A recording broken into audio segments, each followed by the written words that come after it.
Probably, well, I need a second to think. Trying to think.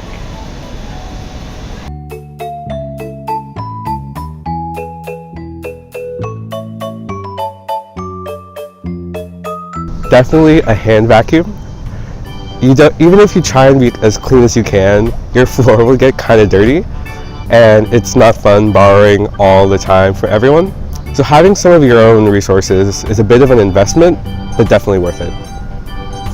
I didn't bring my guitar at first because I was like, I don't want to be annoying, but then I ended up bringing it second semester because everyone else had theirs and I wanted to like also contribute to that. So yeah, something that I got to be creative with.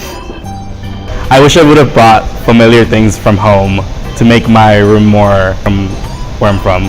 One thing I should brought to college is the rug from my bedroom, because the rug in my room, not everyone my roommates really liked the color, and I bought it the second year, and it was just like having a little bit of home when I came home at the end of the day to just welcome me, and it was a little bright and happier.